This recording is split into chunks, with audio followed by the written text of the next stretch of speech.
Assalamualaikum warahmatullahi taala wabarakatuh. Salam sejahtera dan selamat pagi.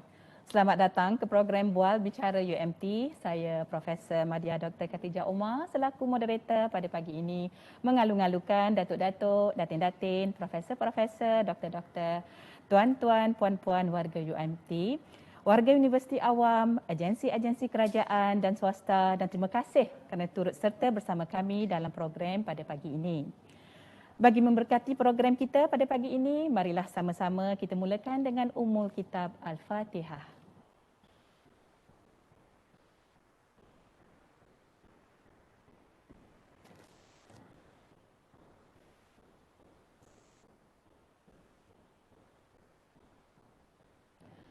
Alhamdulillah, bersyukur kita kehadrat Allah Subhanahu Wa Taala dengan limpah kurnianya dapat kita bersama-sama pada pagi ini secara maya ya dalam program Bual Bicara Nakhoda siri pertama bersama jemputan kita pada kali ini yang berbahagia Datuk Wan Hisham Wan Saleh, Presiden dan juga CEO Dale Carnegie Training Malaysia Sendirian Berhad. Terima kasih Datuk kerana sudi bersama-sama kita. Apa khabar Datuk? Alhamdulillah. Okey Datuk dijemput hari ini untuk kita sama-sama membincangkan satu tajuk iaitu From Survive to Thrive. Tipping the balance to support a resilient workforce during the COVID-19 crisis and beyond. Satu tajuk yang sangat kita kata kena pada waktunya. Tapi kalau melihat daripada tajuknya From Survive to Thrive, dari kita bertahan kepada kita berkembang. Okey, boleh Datuk terangkan sedikit tentang intipati tajuk Datuk pada pagi ini. Ya, sebagaimana kita sedia maklum Prof, kita sekarang ni sedang menghadapi satu krisis yang amat kritikal. Ya Datuk. Jadi kita perlu mempersiapkan diri kita untuk menghadapi krisis yang kita tidak tahu bila akan berakhir. Jadi sebab itulah topik ini bukan saja setakat kita nak survive dalam krisis yang sebegini, tetapi kita nak juga berkembang selepas itu. Kita tidak mahu menyerah kalah dan akhirnya banyak perkara yang kita tidak mahu akan berlaku. Jadi timing ni memang tepat. Betul untuk Datuk. Kita membincangkan sebagaimana kita bangkit kembali Datuk. Okey Datuk, kita berbalik kepada program kita pada pagi ini untuk makluman semua. Program kita pada pagi ini bersiaran secara langsung melalui aplikasi Webex dan FB Pusat Pembangunan Bakat dan Inovasi Pejabat Pendaftar UMT. Sedikit maklumat berkenaan perjalanan program kita pada pagi ini. Sebentar lagi kita akan mendengar perkongsian dari yang berbahagia Datuk Wan Hisham, dan di sepanjang perkongsian ilmu dari Datuk akan ada 3 kali poll atau undian yang mana kami sangat berharap warga dan penonton dapat memberi respon kepada poll berkenaan dan sekiranya nanti para hadirin mempunyai soalan Datuk bersedia memberikan jawapan semasa sesi soal jawab nanti Soalan-soalan boleh diajukan ke ruangan chat dari semasa ke semasa dan kami akan bacakan soalan dari tuan-puan semua Tuan-puan, untuk makluman program Bicara Nakhoda ini adalah program yang julung kali diadakan dan ianya merupakan satu program di mana ahli lembaga pengarah UMT berkongsi ilmu atau pengalaman berkaitan bidang kepakaran masing-masing bersama warga UMT. Ia juga memberi pendedahan atau kefahaman kepada warga UMT mengenai isu-isu semasa serta membuka minda dalam melihat cabaran dan perubahan semasa. Selain itu, program ini juga memberi ruang kepada warga UMT untuk berinteraksi bersama ahli lembaga pengarah UMT. Ya tuan-puan, satu peluang keemasan yang sepatutnya kita warga UMT tidak patut lepaskan Dan Datuk, saya sendiri pun melalui program inilah baru pertama kali bersua dengan Datuk dan boleh kenal lah kita punya ahli lembaga pengarah UMT Datuk. Okey, yang berbahagia Datuk, Prof, Doktor, tuan-puan yang dihormati sekalian Sebelum kita mulakan program kita pada pagi ini, izinkan saya memperkenalkan jemputan kita pada pagi ini. Datuk, saya minta izin untuk bacakan biodata Datuk Saya memang betul-betul baca ni supaya nanti takut tersalah fakta. Okey Datuk. Okey. Sedikit maklumat biodata Datuk Yang berbahagia Datuk Wan Hisham Wan Saleh merupakan graduan lulusan bidang ekonomi dari University of East Anglia, Norwich, England pada tahun 1979. Berbekalkan ilmu ekonomi yang dipelajari di luar negara, seusai pengajian beliau telah ditawarkan berkhidmat di Petronas sebagai eksekutif pengurusan pada tahun 1979 hingga 1984. Kemudian, beliau berkhidmat di Sumai Maritime Sdn Bhd pada 1984 hingga 1990 dan diikuti lantikan sebagai pengarah eksekutif di Sakwina Corporation Sdn Bhd pada tahun 1990 hingga 1995. Selepas itu, beliau diberi kepercayaan sebagai pengerusi GPQ Sdn Bhd, sebuah anak syarikat negeri Terengganu bermula pada tahun 1995 hingga 1999. Kepimpinan beliau tidak terhenti di situ kerana pada tahun 2000 hingga 2004, Datuk diamanahkan pula mengemudi Udabina Sdn Bhd, sebuah syarikat pembangunan hartanah di Pulau Pinang. Pengalaman Datuk dalam mentadbir dan mengemudi syarikat-syarikat yang dinyatakan tadi dan setelah menang bertanding dalam pilihan raya pada tahun 2004 di kawasan Don Ladang telah memungkinkan Datuk dilantik sebagai Exco Kerajaan Negeri pada tahun 2004 hingga 2008 dan dalam masa yang sama Datuk adalah sebagai pengerusi TDM Berhad. Dan sejak tahun 2009 sehingga kini, Datuk adalah Presiden dan CEO Dale Carnegie Malaysia, sebuah syarikat menyediakan latihan bertaraf dunia. Selain aktif dalam pentadbiran organisasi, Datuk juga aktif dalam kepimpinan sukarelawan yang mana Datuk adalah Presiden Persatuan Amatur Atletik Terengganu sejak 2004, Timbalan Presiden Persatuan Atletik Malaysia pada 2011 hingga 2013 dan Datuk juga terlibat dengan penganjuran Terengganu International Bridge Run sejak 2007. Kagum saya Datuk dengan pengalaman pengurusan yang Datuk miliki. Tapi maaf kalau saya bertanya kalau melihat daripada Datuk punya biodata, Datuk adalah graduan ekonomi. So bagaimana Datuk boleh shift dari ekonomi kepada manajemen ya Datuk? Ekonomi dengan manajemen lebih kurang je. Sebenarnya leadership ekonomi itu untuk kita mengetahui apa yang berlaku dari segi ekonomi. Pengetahuan kita boleh baca artikel ekonomi dah faham. Pengurusan di mana-mana kita menjadi menguruskan sesuatu. So dia ilmu ekonomi itu dapat membantu untuk menguruskan organisasi. Ya Datuk. Sebab kena pengalaman kadang-kadang manajemen tu datang melalui pengalaman juga ya Datuk ya. Okey tuan-puan, melihat pada pengalaman Datuk dalam mengemudi syarikat-syarikat besar, dah dikatakan kepakaran Datuk dalam bidang pengurusan dan pentadbiran memang tidak dinafikan dan sememangnya memungkinkan beliau untuk berkongsi pengalaman beliau dan ilmu beliau bersama-sama kita semua dalam membincangkan tenaga kerja yang berdaya tahan apatah lagi di saat ini di mana seluruh dunia dilanda pandemik COVID-19 dan tidak sedikit tenaga kerja sama ada sektor kerajaan, sektor swasta dan usahawan persendirian yang terkesan dengan wabak berkenaan. Tuan-puan, tanpa melengahkan masa, dengan sukacitanya saya menjemput yang berbahagia Datuk Wan Hisham Wan Saleh untuk menyampaikan perkongsian yang bertajuk From Survive to Thrive, Tipping the Balance to Support a Resilient Workforce During the COVID-19 Crisis and Beyond. Silakan Datuk. Assalamualaikum. Good Monday morning. Dalam suasana hari ini, pagi Isnin, membincangkan satu perkara yang amat serius. Menjadikan saya begitu excited. Dan saya ucap terima kasih kepada UMT yang menjemput saya menjadi tetamu pertama untuk program Bicara Dakota. Tahniah Datuk. Saya rasa saya belum layak untuk bercakap tetapi saya lebih apa yang dikatakan kita boleh facilitate topik yang hendak dibincangkan.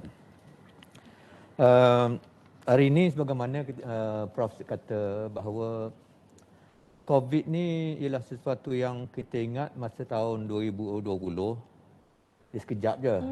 Ingat 2-3 minggu lockdown habis kita back to normal. Tetapi selepas almost hampir setahun setengah, hampir 2 tahun, we are getting worse. Kita lagi menjadi lebih itu. Jadi dalam suasana yang sebegitu, Dan kita tahu dalam keadaan hari ini ramai yang sudah give up, yang sudah surrender dalam keadaan. Dan kita tengok data yang membunuh diri, yang bankrupt dan macam-macam terlalu banyak, yang tak mampu untuk menghadapi tekanan daripada COVID ini. Jadi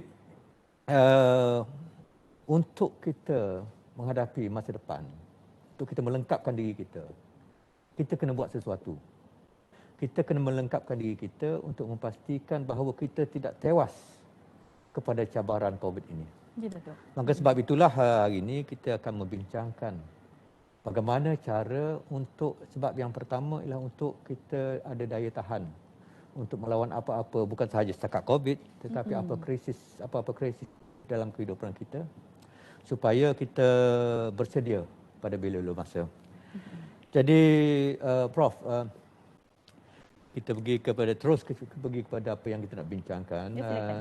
Prof, kita pagi ini yang pertama kita nak membincangkan tentang apa yang kita maksudkan dengan resilience ataupun daya tahan. Yeah. Konsep daya tahan itu sendiri dalam suasana COVID. Yang keduanya kita nak, sebenarnya dia akan lagi ni, kita dah buat research dan kita ingin berkongsi. Dia akan lagi global. Kita telah buat research tentang daya tahan. Dan kita ingin berkongsi dengan ramai orang tentang dapatan kita ataupun findings kita tentang daya tahan ini. Sebab dia akan lagi memang kita sentiasa buat research tentang topik-topik semasa untuk memberi backup dan untuk supaya kita boleh buat lagi banyak research untuk kita lebih fokus. Dan tentunya apabila kita dah faham apa itu resilient ataupun daya tahan, kita dah dapat findings, maka tentunya kita bukan nak cakap saja cakap kan, kita perlu sesuatu yang boleh kita take home. Apakah amalan-amalan ataupun benda-benda yang kita boleh pelajari, yang boleh kita amalkan supaya kita bersedia untuk menghadapi COVID ini, iaitu apakah amalan yang praktikal, yang senang, yang boleh kita buat untuk kita menghadapi krisis ini. Ya, tepat sekali, Datuk. Pernah dengar tak, Prof, pernah dengar tak apa benda ni VUCA? VUCA, yes.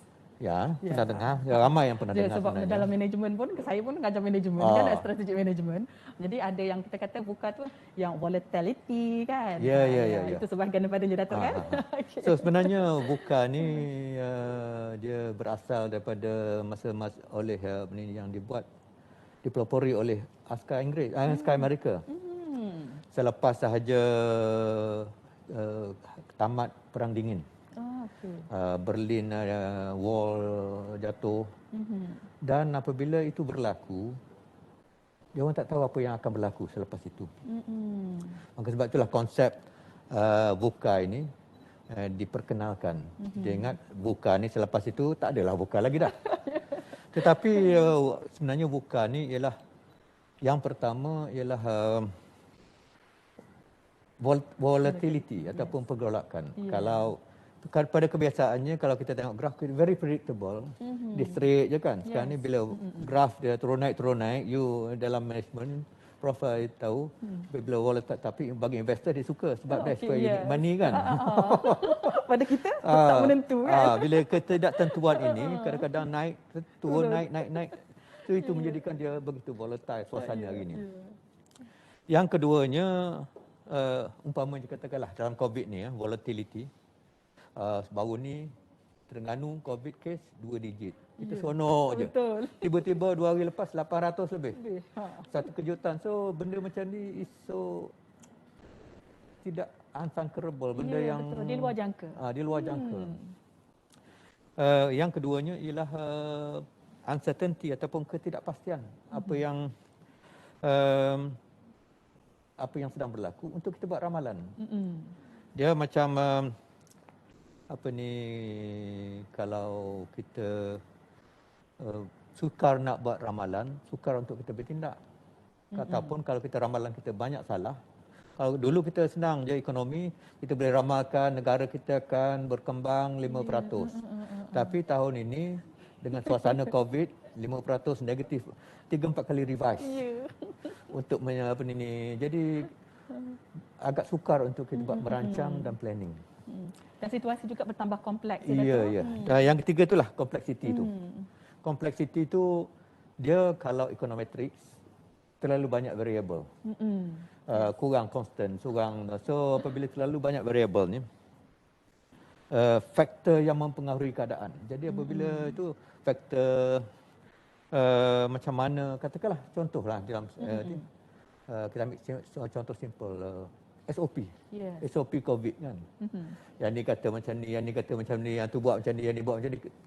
Jadi dan dia berkait dengan kilang lah, berkait dengan macam-macam sehingga kan dah tak boleh nak ikut apa dah. Ya. Terlalu kompleks. Sebab masing-masing melihat dari perspektif yang berbeza Ya, ya. yang nak buat dasar pun dah pening. Lockdown, tak lockdown. So itu kompleksiti yang dia interconnected antara satu sama lain. Ya, Datuk. Dan yang keempatnya ialah vague ataupun ambiguity. Dia lack of clarity. Jadi framework VUCA ni memang kita akan menghadapi masa depan yang sangat bercabar. Jadi framework inilah yang akan membantu kita. Sebenarnya kalau kita nak bercakap pasal jawapan kepada VUCA ni, dia ada.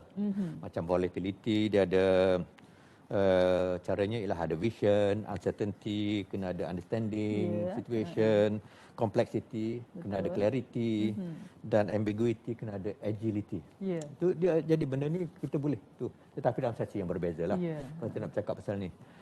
Cuma sekarang ni itu framework yang ada sekarang ni.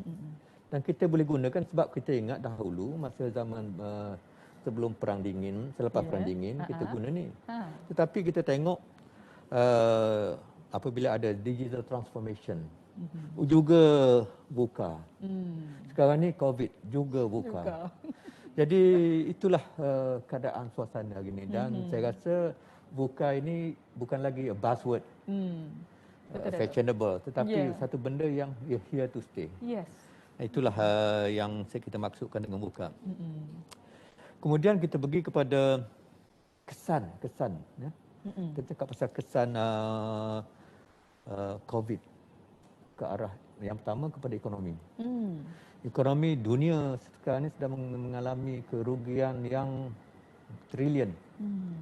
Dan di Malaysia saja sebagaimana yang kita sedia maklum, satu hari setiap kali lockdown 2.4 bilion kita kehilangan. Banyak tu, Datuk ya.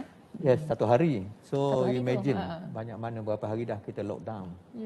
Kemudian another important factor ialah pengangguran. Pengangguran di Malaysia sekarang ni pada bulan Mei 4.5%.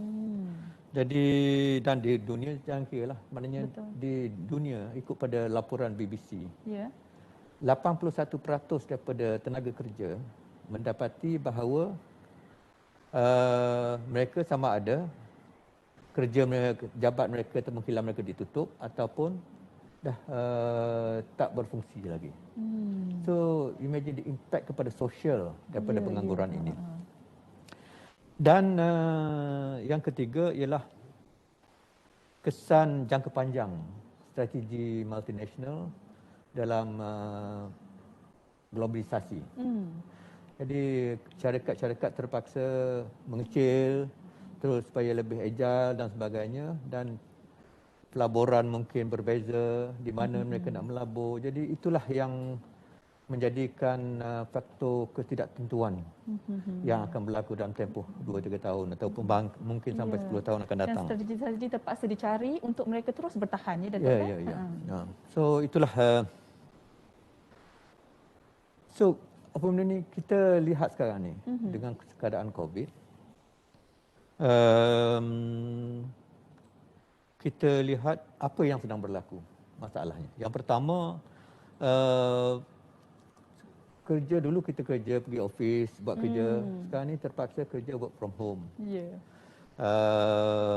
Maknanya pekerja-pekerja itu dah shift kepada remote. Remote, yes. Kemudian dalam suasana yang tidak menentu ini, pengurus ataupun pemimpin sama ada syarikat swasta ataupun sebagainya mengambil satu masa yang agak sukar untuk mereka membuat keputusan. Sebab yang buka tadilah ketidaktentuan, sama ada nak invest tak nak invest, nak nak pecat orang tak nak pecat orang, nak tutup tak nak tutup. So ini merupakan satu masalah yang sedang dihadapi. Kesan bagaimana pengurus-pengurus sukar untuk membuat keputusan. Kemudian of course dalam suasana hari ini, impact ekonomi yang teruk, dari segi supply chain, demand supply sudah berubah. Kalau dahulu kita bercakap pasal pergi kedai supermarket, mungkin dah lari, semua dah pergi Lazada, pergi Grab dan sebagainya. Demand supply fluctuation tak menentu juga. Kita nak pergi mungkin beli barang-barang mentah, kilang tutup. Kita nak beli perabot ke nak beli apa, kilang tutup. Nak beli, jadi dah tak huru-hara jadi keadaan suasana demand supply di ekonomi ni, dalam ekonomi. Keadaan bukan seperti dulu dah ya. Kemudian dahulu staf kita datang office, kita siapkan komputer. Tetapi sekarang ni dia kerja di rumah. Ini teknologi. Kadang-kadang kita tak boleh beri segala maklumat hard disk ke buat balik rumah sebab maklumat tu. Jadi tak cukup teknologi untuk mereka bekerja dalam keadaan suasana hari ini, kerja di rumah. Dan of course dia juga merupakan ancaman kepada budaya korporat. Jadi sebab itu, so ini ada merupakan 4-5 perkara. Jadi kalau boleh kita nak pergi kepada undian di kalangan yang pendengar, yang mana organisasi kita mempunyai masalah yang besar antara 5 ni, dan kalau boleh kita undi nombor 1, nombor 2, nombor 3, nombor 4, nombor 5. Okey, para penonton semua, kita pergi kepada undian di sini ya. Kita ada soalan di sini yang memerlukan ya kita semua untuk mengundi ya. Okey, kita ada satu soalan, what some organisation are facing. Okey, ini based on apa yang telah Datuk bincangkan tadi ya. Dan disediakan jawapan A, B, C, D, E ya. A, sudden shift to remote workforce. B, difficult decisions for leaders. C, demand supply fluctuations. D, inadequate technology and processes. Dan E, threats to corporate culture and brand. Okay? Dan kita memang mengharapkan ya penonton kita di luar sana untuk sama-sama ya mengambil bahagian ya untuk memberikan undian ya supaya nanti kita boleh lihat ya okey apa kata ataupun apa persepsi ya penonton di luar sana kepada soalan ini ya. Pergi Datuk, sementara kita menunggu poll ni, diberi masa rasanya sini dalam 5 minit, tak apalah, mungkin dalam 2-3 minit lagi ya. Mungkin kita boleh sedikit sebanyak berbincang tentang yang Datuk katakan tadi ya. Sebab pada pandangan Datuk, adakah kebanyakan tenaga kerja dan organisasi sedar dan faham sebenarnya apa itu VUCA? Sama ada mereka sedar secara deliberate, sengaja ataupun tak sengaja, tetapi mereka mengalaminya. Mereka mengalami, mereka melihat, menonton keadaan volatility, keadaan uncertainty, ketidaktentuan tentang kompleksiti suasana dan juga ambiguity. Kan? So sama ada mereka tahu itu buka ke tak buka ke. Kita makan nasi lemak, kita tahu ke tak tahu nasi lemak, kita makan juga. Kadang-kadang kita mengalaminya. Kita mengalami. Yes. So itulah yang sebenarnya apabila kita bercakap je, dia kata yes. Betul. So itu yang sebenarnya sedang berlaku. Okay, kita masih menunggu. Mungkin kita beri sedikit masa lagi. Okey. Sekejap lagi mungkin urus setia kita akan mempamerkan ya result undian nanti ya.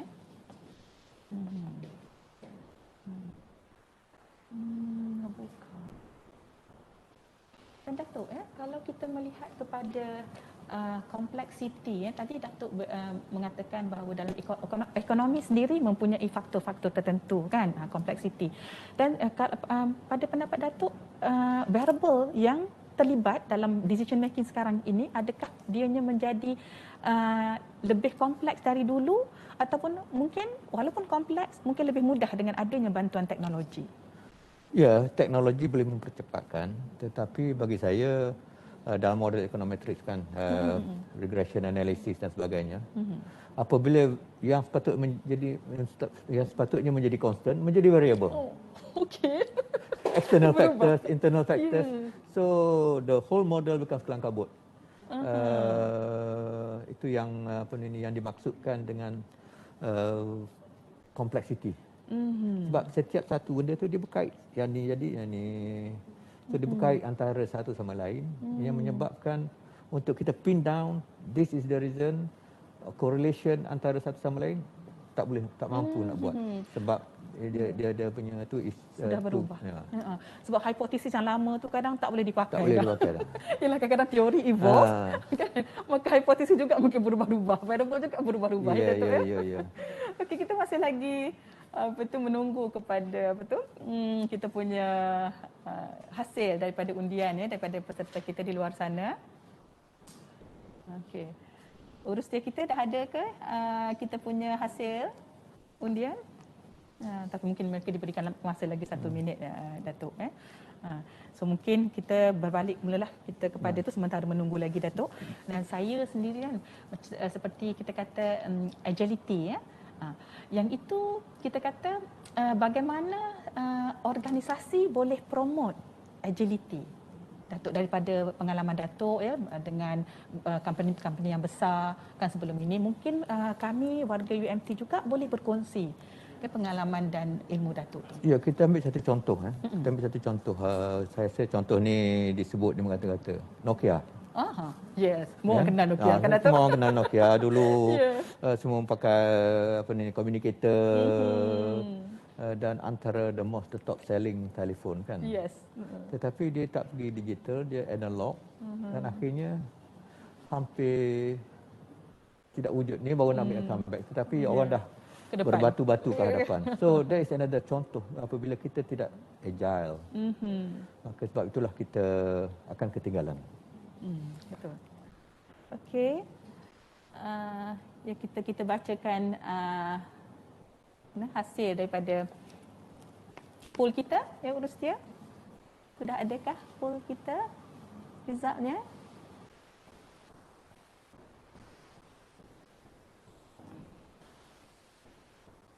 Okey Datuk, kita sudah tapi mungkin masih terlalu awal, mungkin ramai yang masih belum kita kata memberikan jawapan, no answers di situ 71% Datuk. Okey, tapi 17% A 7% B, 5% C dan juga 7% juga D. Ya Datuk, dan yang E tidak ada tu. Bagaimana komen Datuk? Yang pertama yang pentingnya sebenarnya kita buat poll ni supaya kita ada interaktif antara kita kan, supaya kita faham dan memang kita expect 1, 2, 3 ni antara yang menjadi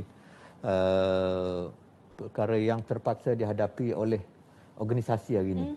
3 perkara ni yang top lah kalau semasa kita buat survey di mana-mana, maybe 20% of each, nombor 1, nombor 2, nombor 3 ni yang menjadi fokus masalah yang dihadapi oleh organisasi.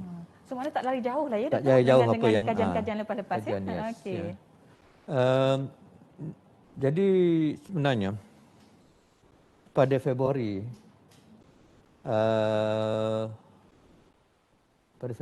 tahun lepas kita ada buat kajian. Dale Carnegie ni dia selalu mengeluarkan white paper. Dan white paper itu berasaskan kepada research yang kita buat, terutama isu-isu contemporary. Sebab kita merasakan bahawa kita boleh contribute kepada ilmu dalam global dalam hal-hal ini. Maka sebelum pada tahun lepas kita dah buat kajian berkenaan dengan apa yang dipersoalkan oleh Prof tadi, agility. Sebab agility itu kerana masa tu ialah digital transformation.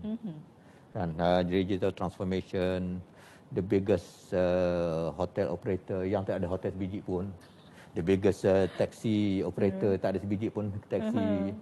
Digital transformation, mereka masing-masing menggunakan bisnes melalui digital. Dan kenapa? Dan dia menjawab soalan apa yang Prof tanya tadi about agility company-company. Dia begitu cepat maneuver untuk kehadapan.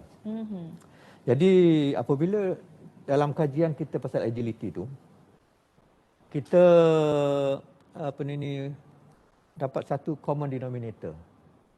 Syarikat-syarikat yang agile, yang tangkas, mereka mempunyai daya tahan, resilient.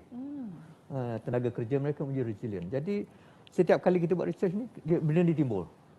Jadi ini amat menarik. Okey, hasil yang sama ya, Datuk? Ya, dan selepas kita buat research, kita buat research agility, kita dapati bahawa resilient is a common denominator untuk syarikat-syarikat yang agile. Menarik tu.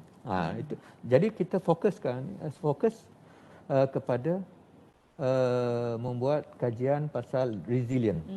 Dan kebetulan pula masa itu bulan Februari, kita buat kajian daripada web base kajian 6,500 orang responden dalam 20 negara. Malaysia tak ada tetapi Indonesia ada.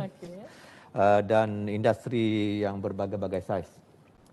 Untuk kita mengkaji resilient tadi, daya tahan tadi. Kenapa? Why resilient? Dan kita buat bulan Februari, tiba-tiba COVID datang. So timing is perfect.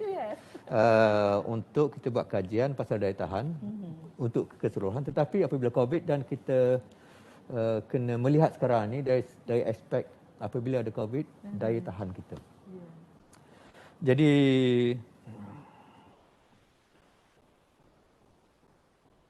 kita pergi. Jadi sebelum kita bercakap pasal daya tahan ataupun resilient, sebelum COVID,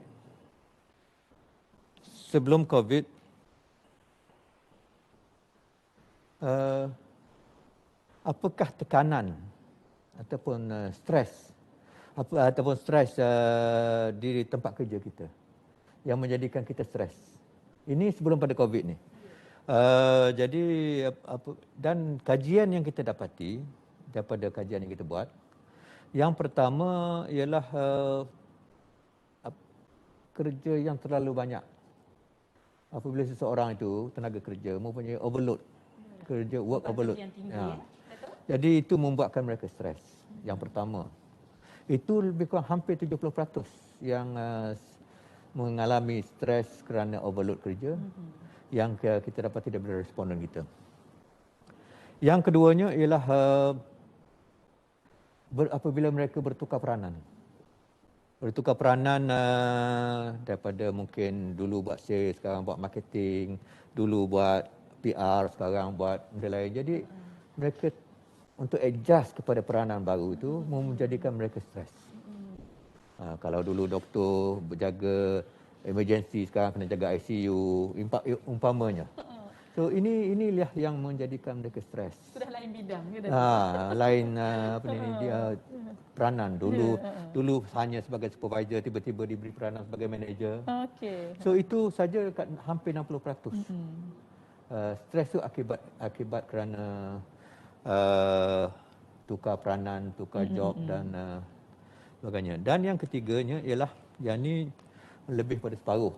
Saya rasa di mana-mana yang ni memang akan wujud hubungan yang tidak mesra, yang kurang baik antara pekerja. Ini yang kata politik dalaman lah. Jadi itu pun membawa stres kadang-kadang. Apabila kita tak boleh pergi kerjasama dengan orang sebelah kita, bos kita, jadi sukar untuk mereka buat kerja dan ini menimbulkan stres kepada mereka. Of course, dan ramai juga yang stres kerana kerja aku ni ada lagi ke tak dalam tempoh setahun. Banyak tanggungan kena buat, tanggungan kena ada, tetapi tidak ada stability dari segi pekerjaan kita. Mana pula nak pergi? Umur dah 40 lebih. So itu juga menimbulkan stres. Ya, mereka merasa insecure. Yes, insecure, rasa kurang selamat. Kemudian ada juga yang stres kerana mereka punya nilai berbeza dengan organisasi. Organisasi nak sesuatu, dia tidak boleh tak mampu mengikutnya. Itu pun stres. Tetapi itu tak banyak, mungkin banyak tak banyak is about 44% kerana stres kerana itu. Dan yang lain-lain ialah kerana ada sesuatu trauma yang sedang yang berlaku yang menyebabkan mereka rasa stres. And then ramai kawan-kawan yang kena lay off kerana diganti dengan mesin IA dan sebagainya. Ataupun sebab-sebab lain. Jadi inilah merupakan, jadi kita kena, sebelum kita pergi ke daya tahan, kita kena pasti dahulu Faktor-faktornya. faktor-faktor stres. Jadi ini merupakan kajian kita yang menyebabkan pekerja itu stres. Jadi biasanya bila kita stres ni, dia stres seseorang tu individu berbeza antara satu sama lain. Ada yang rasa ni relax je, yang ni rasa berat.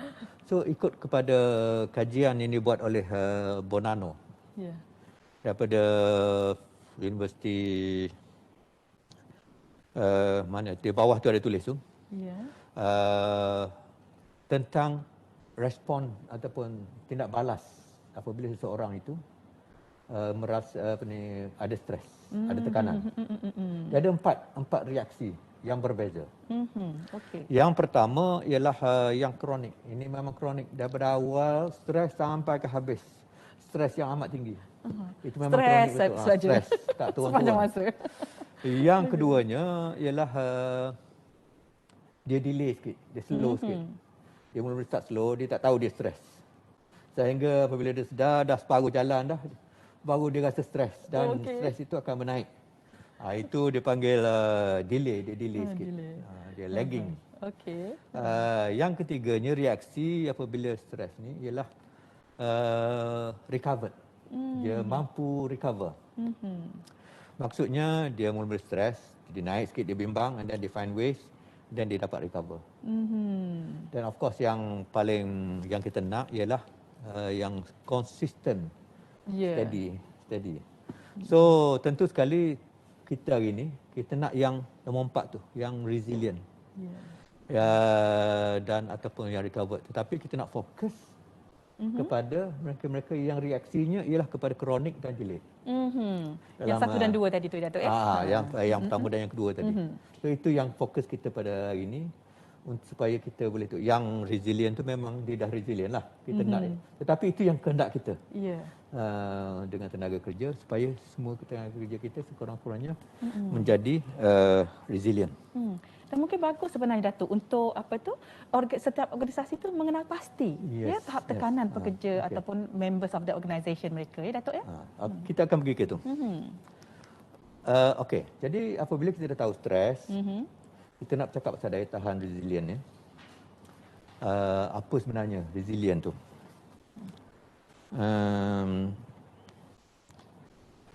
Resilient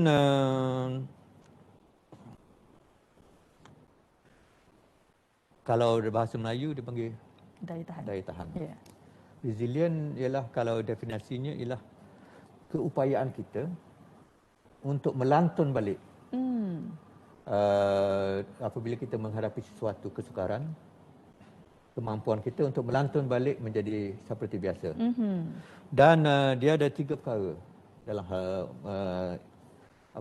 daya tahan ini. Yang pertama, cara dia mengendali stres itu ataupun kesukaran itu.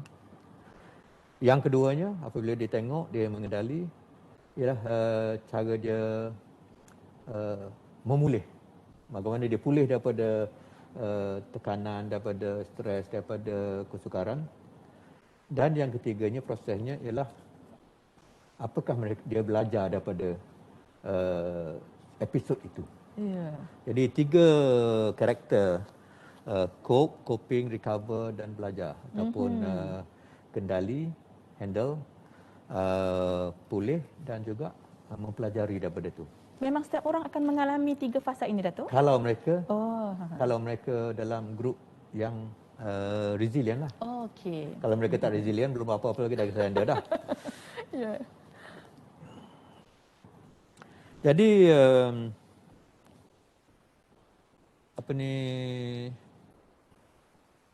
sebenarnya yang penting sebab sebenarnya resilient ini pun merupakan persepsi. Kadang-kadang saya punya persepsi tentang tekanan tu berbeza dengan Prof. Jadi dan cara nak pulih pun berbeza atas mengikut individu So maknanya boleh masing-masing. dikatakan depends on individu lah. Yes, yes. Ya. So kita pergi kepada apa untungnya? Apa untungnya? Okey. Resilient ini. Dia tentu sekali dia banyak memberi keuntungan kepada individu, kepada pasukan dan kepada organisasi, kan? Ya, kita akan dalam sesi ini kita akan pergi satu persatu.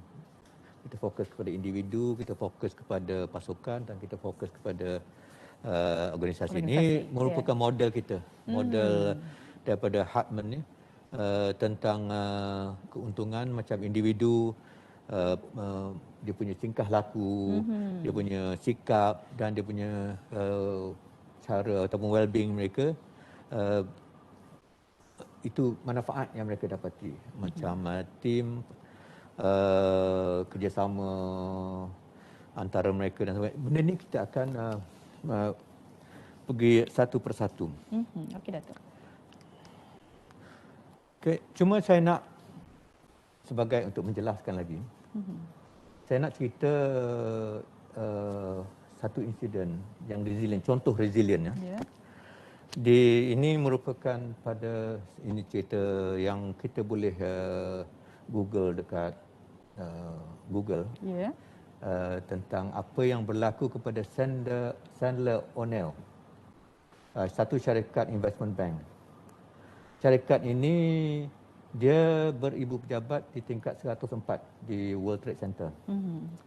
Semasa serangan ke atas World Trade Center itu berlaku pada 11 bulan September.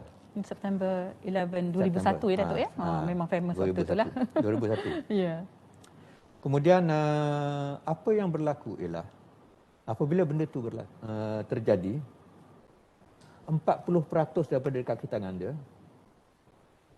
terkorban.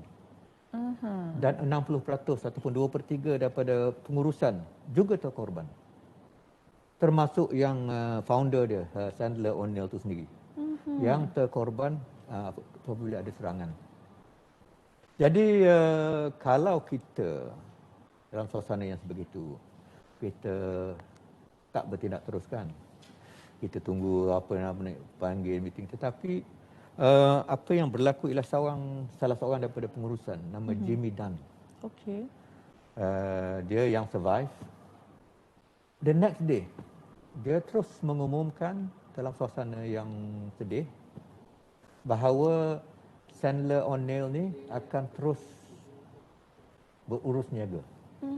Walaupun kebanyakan dokumen dan segala data-data mereka sudah hilang, tetapi dengan penuh yakin bahawa dia kata dia akan teruskan perniagaan ini. Ya, sangat mengagumkan Datuk ya. Ya. Macam mana dia orang boleh Yes. terus buat keputusan begitu ya. The next day bukan tunggu seminggu ke, tak ada. Tetapi apa yang dia message yang dia nak sampai, mungkin ini persepsi dia lah. Ini persepsi. Mungkin ada ramai yang tak setuju. Tetapi persepsinya ialah kita tidak akan mengalah kepada pengganas. Iya. Jadi dia akan teruskan dan dia memberi penyatuan tujuan kepada staf-staf dia. Fokus, okey, kita mengalami setback.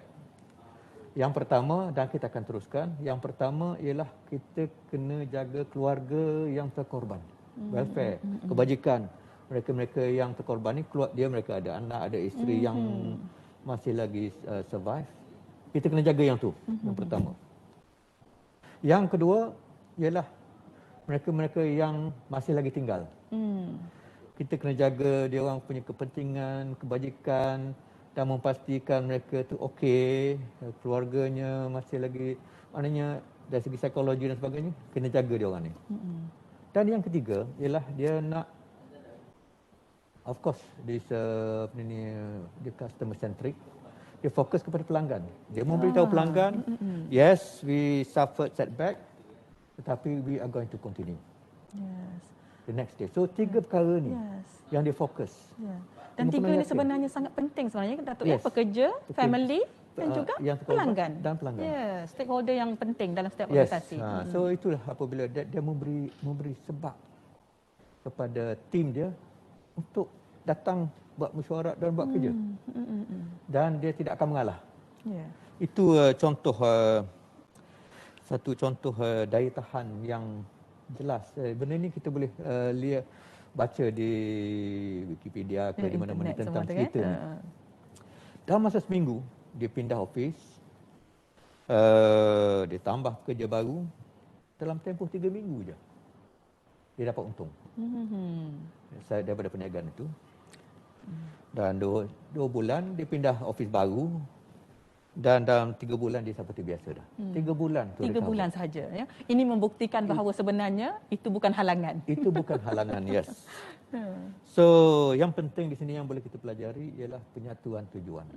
Dia gather staff dia orang untuk mempunyai satu matlamat. Jadi apabila dia ada 3 matlamat ini, masing-masing gather, dia unity of purpose. Yes. Dan dia kongsi bersama. Itu yang menyebabkan mereka mampu bergerak dan mempunyai daya tahan. So unity itu sangat penting sebenarnya untuk satu organisasi terus maju ke depan. Yes. Dia unity ni macam-macam, tapi unity of purpose penting. Yes, unity of focus. Ya. So sebenarnya apabila kita dah tu, kita buat research daripada yang tu tadi tu. Yeah. Dia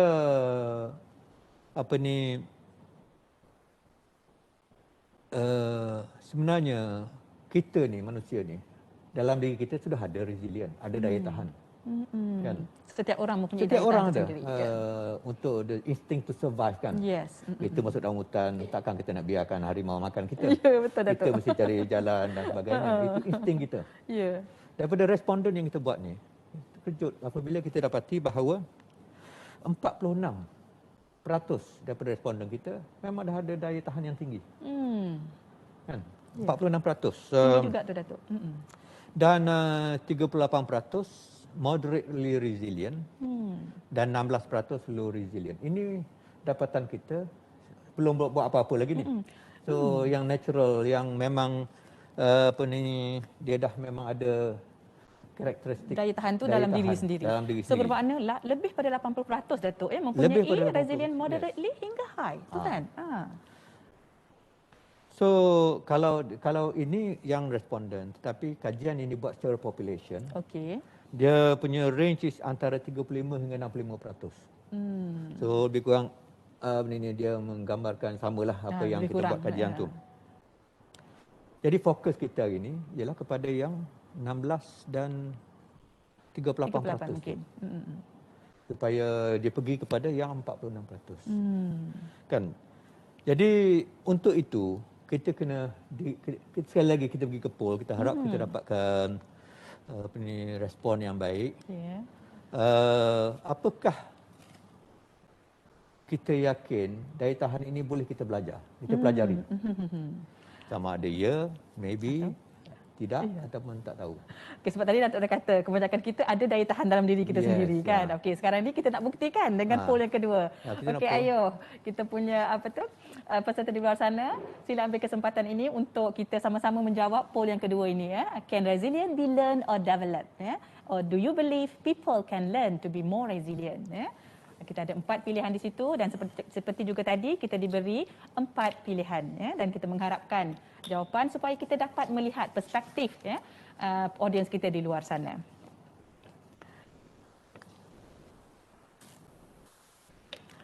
Okey Datuk, sementara kita menunggu ya poll kita ni ya untuk dia punya resultnya. Okey, tadi semasa Datuk membincangkan slide yang ke-10 tadi ya, slide benefits of resilience ya. So dari sini kita dapat katakan bahawa sebenarnya ada perkaitan antara tahap daya tahan pekerja dengan prestasi individu dan organisasi. Betul tak Datuk? Sebab dalam social science kita selalu kata okey H1 kan Datuk kan? H1 there is relationship between maybe resilience and performance kan. So apa pandangan Datuk? Kita akan nanti saya akan tunjukkan. Okey. bagaimana apabila syarikat yang mempunyai pekerja yang resilient, Okey. dia punya performance ataupun productivity meningkat. Jadi betul sebagaimana yang Prof hypothesiskan, bahawa when we have daya tahan, kita kurang stres. Bila kurang stres, kita fokus kepada kerja. It's only logical kan? Ya, betul. Kalau ikut logik aja. It's only logical that they fokus kepada kerja. Kalau kita banding dengan yang low yang kurang Resilient. daripada kurang resilient. Jadi macam mana dia nak fokus kepada kerja, dia punya stres dalam kepala, jadi dia tak boleh fokus dengan kerja dia. Jadi tentu sekali productivity mereka akan menurun. Jadi itu sebenarnya yang memang betul hipotesis bagi saya lah, findings kita. Okey, nanti kita tunggulah Ya. jawapan daripada kita punya poll ni nanti ya, Datuk kan. Ya. Tapi satu lagi yang menariknya tadi kan, bila Datuk berbincang tentang, okey, sebenarnya Datuk kata setiap orang tu sebenarnya setiap individu tu dah ada daya tahan dalam diri dia kan, 46% tu Datuk. Bermakna kebanyakan tenaga kerja di setiap organisasi memang sudah ada daya Sudah tahan. ada, ya. Cuma mungkin kita perlu sebagai mungkin management level ataupun bos-bos yang ke atas tu mungkin boleh tengok untuk boost the performance lagi. Mungkin bagaimana daya tahan ini kita nak naikkan lagi kan. Yes. Itulah merupakan tema perbincangan kita hari ini. Saya akan buat model bagaimana untuk kita meningkatkan, memperkasakan daya tahan antara individu, pasukan dan juga organisasi. Itulah merupakan gist ataupun tema perbincangan kita ini. So itu memang benda yang macam ni macam katalah yang 46, okey. Saya tertarik yang tadi itulah bila saya sendiri pun rasa lega. Oh, maknanya kita 46% memang sudah ada daya tahan dalam diri mereka sendiri. Kan yang lain-lain tu mungkin dari segi mungkin pengalaman kan, proses yang seperti mana yang Datuk katakan tadi kan. Okey, kita masih lagi menunggu Datuk. Okey, cumanya saya mungkin sambil kita menunggu ni mungkin kita boleh berbalik semula kepada apa yang telah Datuk perkatakan tadi. Okey, saya kagum dengan macam mana bos yang masa September 11 tadi ya. Bermakna pada saya bos itu sendiri yang mempunyai daya tahan yang tinggi.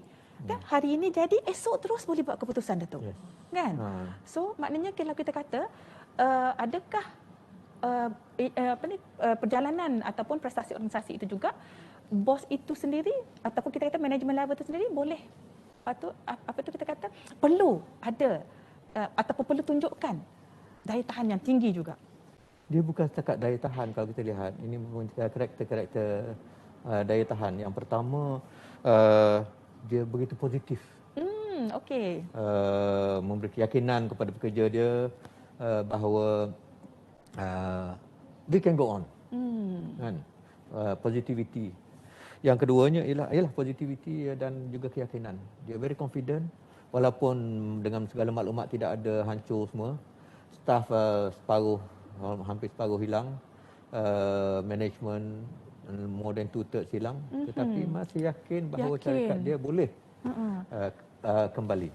Yakin dan positif ya, Datuk. Dan kemudian cara dia cope, cara dia kendali, dia berkomunikasi dengan MBC dan sebagainya, buat announcement, dan dia recover dan dia belajar daripada apa yang pernah. Jadi ini merupakan watak-watak karakter-karakter yang menunjukkan ciri-ciri daya tahan. Okey, hari ini banyak saya belajar dengan Datuk.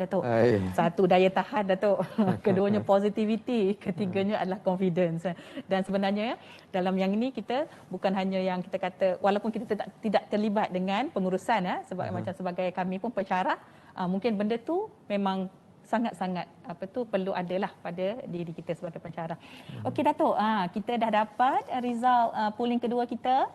Nampak di sini masih lagi okey, jawapan yang majoritinya menjawab yes Datuk. 29%. Saya memang kita boleh ramalkan. Memang expected bahawa daya tahan resilient ini memang boleh develop, dipelajari. Kalau tidak, tak adalah mereka datang sini kan. Ya, betul. Tak jadi ada dapat training ya kan Datuk. Jadi kita pergi kepada next question. Tadi kita dah tahu bahawa dia boleh dipelajari. Jadi sekarang ni ialah apakah kita boleh menyokong, mendokong dan memajukan daya tahan ini. Dia yang pertama macam kita kata tadi, yang memang semula jadi, yang ada inherent. Yang ni memang ramai yang saya yang buat kajian pun merasakan bahawa memang dah ada animal instinct untuk survive dia. Kemudian ada yang macam kita buat poll tadi, boleh dikatakan berapa peratus yang memang yakin bahawa dia boleh dipelajari. Tetapi kita di Dale Carnegie merasakan bahawa daya tahan ini a combination of all dan ia merupakan proses. Ini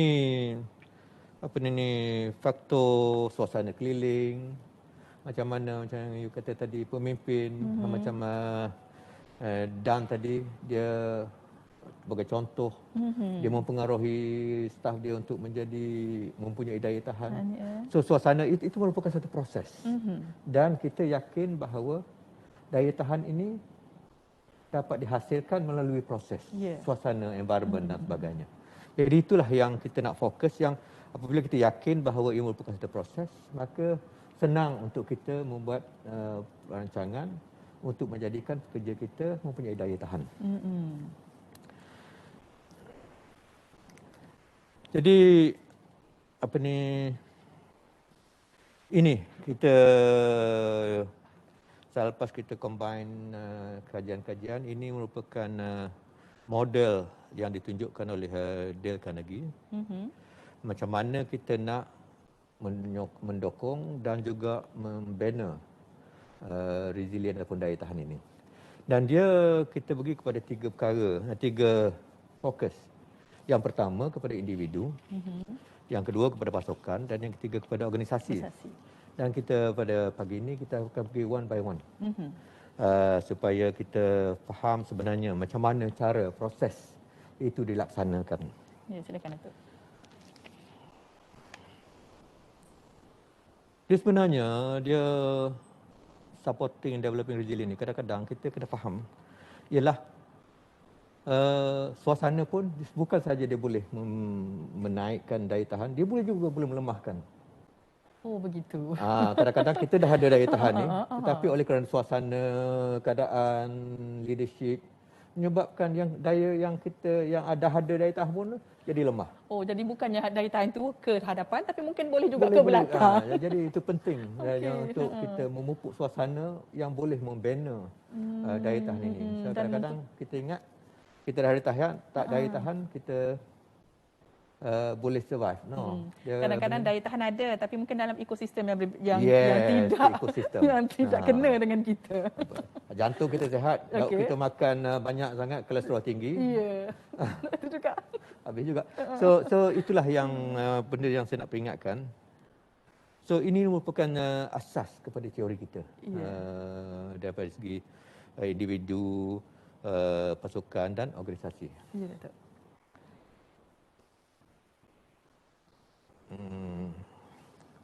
Okey, daripada sini kita pergi kepada teori. Ini yang sebenarnya topik kita pada hari ini, model yang kita buat dan kita ambil daripada yang tulis di bawah tu Arnold Baker. Dipanggil Job Demand Resource Model. Melayu panggil apa ni? Job demand ni model job demand ni macam kehendak kerja. Kehendak kerja. Kan? Dia kalau kata permintaan bukan permintaan juga. Betul. Kehendak kerja dan resource sumber. Keperluan kerja kan. Jadi stres sebenarnya yang kata tadi ialah tindak balas stres tindak balas apabila kita tidak cukup sumber. Apabila kenapa kita stres, mungkin nak buat kerja tak cukup alat ke. Jadi kita ada sumber, kita ada kehendak kita. Kan dia ada dua yang balance. Kehendak kita dan kita ada sumber untuk kita balance up. Jadi resilient atau daya tahan ini itu membalance tak. Okey. Saya faham sekarang. Dia itu model yang kita nampak. Kehendak dan resource. Jadi kehendak kerja dan sumber yang ada. Sumber yang ada. Kalau kehendak kerja tu lebih pada sumber, maka kita akan merasa stres dan kita tidak ada daya tahan. Jadi ini untuk memudahkan teori kita macam mana nak mendapat religion supaya dia ni balance meimbangi antara kehendak kerja dan sumber yang ada. Kalau kehendak kerja tinggi, resource-nya rendah, stres. Kalau tak ada resilient stres lah. Kemudian kalau juga sama juga kalau resource-nya tinggi tapi kehendak kerjanya tu jadi tak balance juga Datuk. Relax tapi enjoy lah sikit. Tak ada tekanan. Tapi pembaziran resource sumber lah. Okey, tekanan kepada pihak lain pula kan. Okey.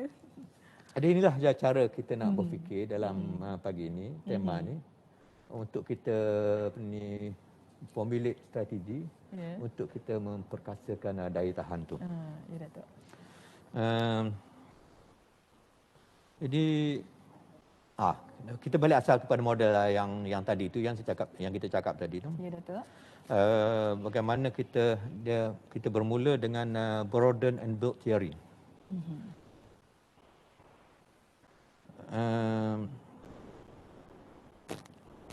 Dia macam kita cakap tadi, kita fokus kepada individu.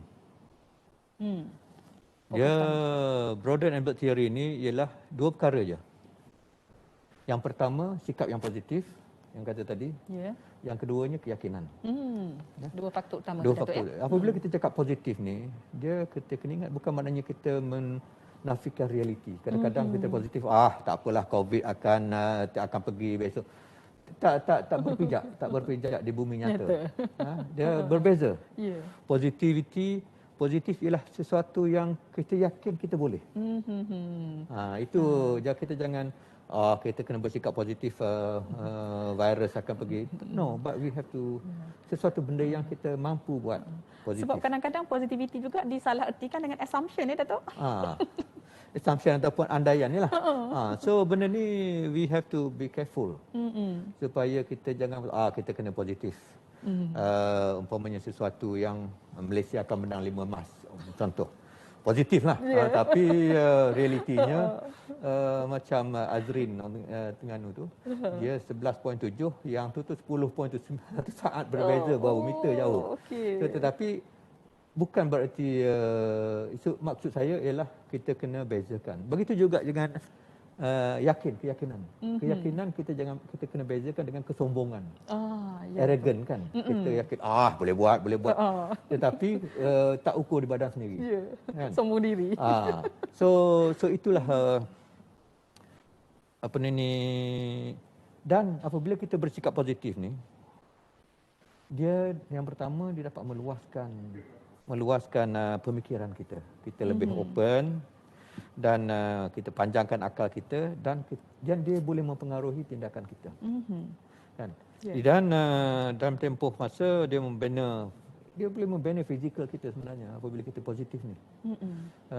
Itu scientific finding yang mengatakan dan ia merupakan juga sumber intelektual, sosial dan psikologi. Dan kita ambil contoh, kita pergi kepada next slide, ialah tentang sukan. Sukan ini merupakan hubungan yang begitu erat antara keyakinan diri dan juga kejayaan mereka. Tengok tak game Lin Dan dengan siapa tu? Baru ni. Chong Wei. No, Lee Jinjia. Lee Jinjia. Sorry, maaf. Dia kalau kita tengok di set pertama, Lin Jia ni begitu confident, yakin. Yakin dan Lin Dan tak boleh buat apa-apa. Dia menang begitu mudah. 11-8 ke berapa? 5-2-1-8 ke gitulah. Tetapi set kedua, kita nampak macam seolah-olah dia hilang keyakinan. Bila dia hilang keyakinan, bola dia buat luar, smash tak boleh, tak lepas net dan sehinggakan dia kalah di set kedua dan ketiga. Jadi kalau kita nampak di situ pun apabila kita sudah hilang keyakinan, terutama kalau kita main badminton kan, bukan kita smash tak masuk, kita buat keluar. Jadi kita hilang keyakinan diri kita sendiri. Begitu juga di sukan-sukan yang lain, yang mana kalau kita tidak ada keyakinan, maka kita akan tewas dengan diri kita sendiri. Ya. Tapi saya menariknya Datuk yang tadi kan mungkin Datuk kata yang tadi dia tadi kan yang pertama dia rasa confidence. Kemungkinan juga overconfidence juga boleh Possible, ya. possible. Dia, tetapi kalau kita tengok mungkin first set tu dia memang determine untuk mengalahkan Lindan. So macam katalah bila dia menang easy, kacang lah. So Lindan ialah orang yang berpengalaman. So dia tahu game. So dia membuat supaya hilang keyakinan Linda ni. Kita cakap pasal badminton pula hari ni. Tak apa Datuk. Ada kaitan juga. Jadi keyakinan tu dia boleh mempengaruhi atlet itu sendiri. Dan saya memang melihat sebagai pernah menjadi pengurus pasukan SEA Games dan sebagainya olahraga, mana-mana yang merasa confident, yakin, dia akan mendapat medal. Itu hubungan antara dua perkara itu. So untuk individu, positivity dan keyakinan, confidence. So apabila kita buat survey, yang ada sikap positif, di kalangan responden tu, 71% yang mempunyai high resilient. Tetapi kalau kita ambil keseluruhannya, hanya 32%. Maknanya kalau yang kita campurlah yang ada confident dengan yang Positif tadi. yang positif dengan yang tidak positif campur, hanya ada 32%. Itu menunjukkan bahawa apabila kita positif, kita akan menjadi highly resilient. Begitu juga dengan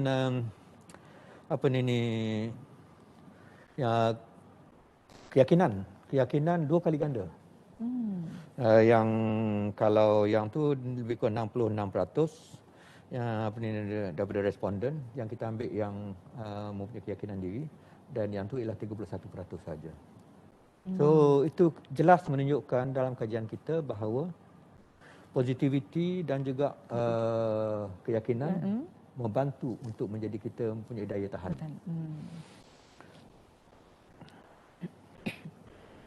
Dan take home. Macam mana kita nak meningkatkan daya tahan individu. Kan? Bagaimana kita memperkasakan. Yang pertama ialah kita kena membina keyakinan, trust. Ni mana-mana hubungan, sama ada manager dengan pekerja, suami dengan isteri. Trust atau is very important untuk kita yakin kepada partner kita kan. Jadi kita kena jujur dengan niat kita, dan kadang-kadang bagi pemimpin ni dia bekerja, dia ada banyak was-was. Contoh mereka katakanlah ada kabar-kabar angin, nak kena pecat ke. Jadi pengurus tu dia kena cepat-cepat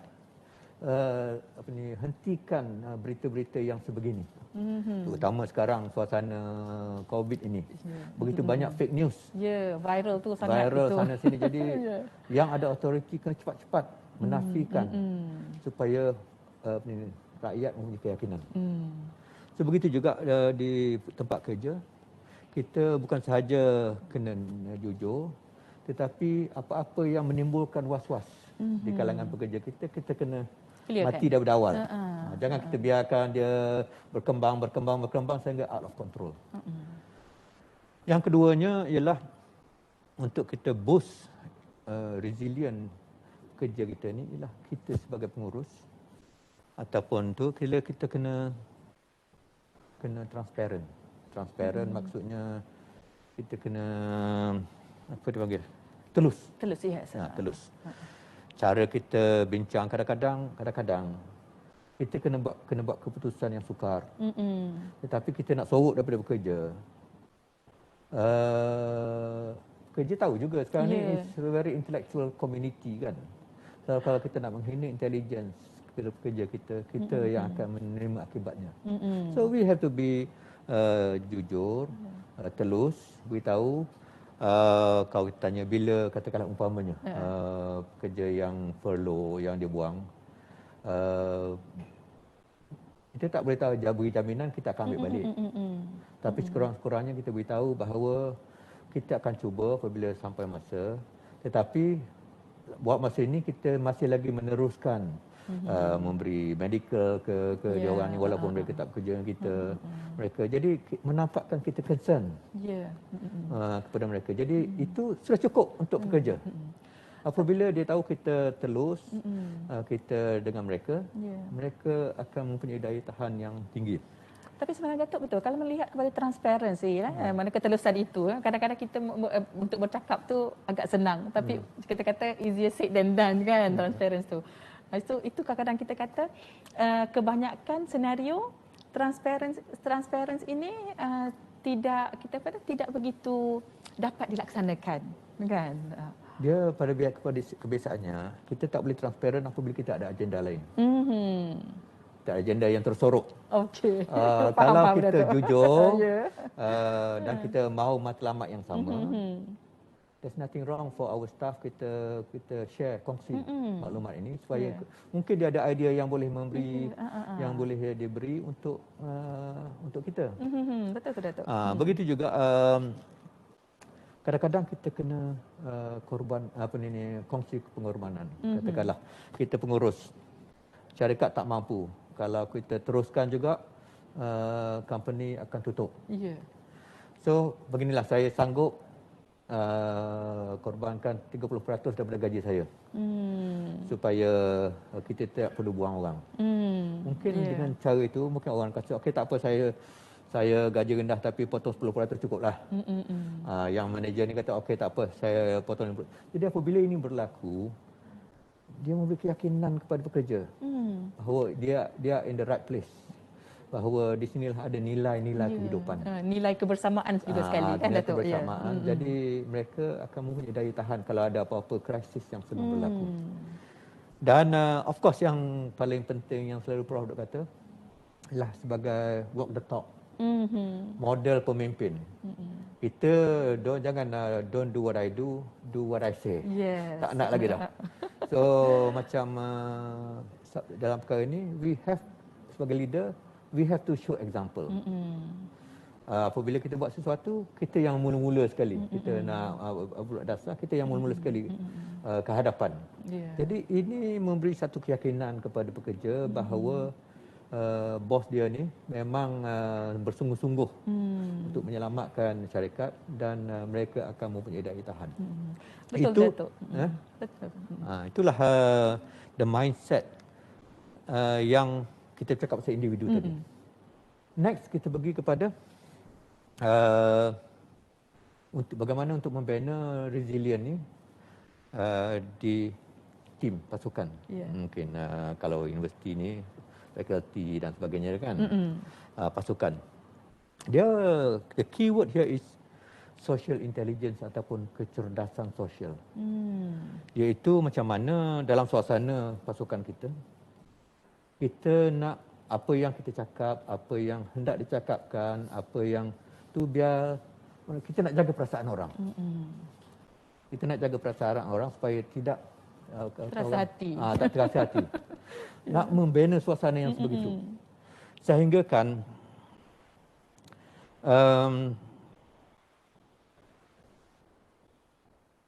untuk kita membuat itu dia memerlukan kemahiran sebenarnya. Betul. Kita nak suasana macam kalau kita Google sendiri dipanggil Projek Aristotle. Mungkin kita boleh Projek check Projek Aristotle about keselamatan psikologi. Dia macam ni. Umpamanya sekarang ni kita saya tak tahu saya ataupun tu kadang-kadang apabila kita bermesyuarat kita tak berani nak bercakap. Kita tak berani nak bercakap, takut orang kata kita bodoh, tak berani nak soal, takut orang kata kita ni. Jadi kita pun duduk diam. itu adalah satu environment yang tidak sihat. Kita mahu membina social intelligence ni, membina suasana yang apabila kita bercakap dan kita mahu supaya masing-masing menjadi diri masing-masing. Be themselves. So, dia boleh cakap apa-apa dan tidak ada orang tegur. Maksudnya tidak ada orang tegur ialah dia boleh cakap apa-apa dan tidak ada orang kata soalan bodoh. Tak ada. Sebab kadang-kadang kita boleh memberi pandangan, kita boleh memberi idea kita kan. Tapi sebenarnya kadang-kadang Datuk, ada juga yang tak nak bercakap sebab kadang bila bercakap pun macam seolah-olah bercakap di mana tu, it just like go with the wind. Itulah. So that's why ia merupakan satu proses. Proses yang mana untuk membina suasana yang sebegini. Yang dipanggil psychological safety kan. Supaya mereka merasa selamat. Dan mereka dengan apabila ini berlaku di dalam satu pasangan, cuba imagine apabila kita begitu happy, kan, kita boleh cakap apa yang kita nak cakap dan kita boleh jadi diri kita dan tidak ada maknanya orang tegur secara personal. Jadi itulah yang kita nak dan itulah yang menjadikan suasana yang sihat untuk kita berdaya tahan. Pasukan tu berdaya tahan.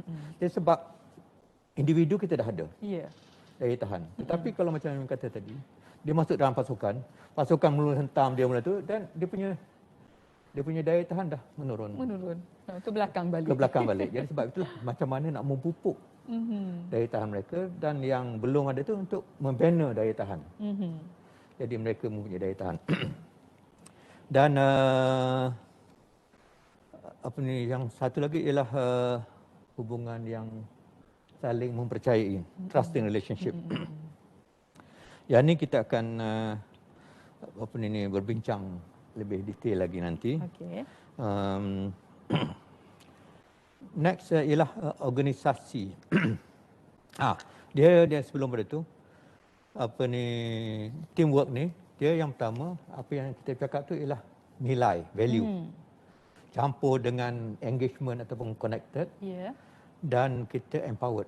Jadi untuk sesuatu yang berlaku tadi tu dalam bilik mesyuarat, kita kena ada 3 perkara ni. Maknanya kita kena ada nilai, value.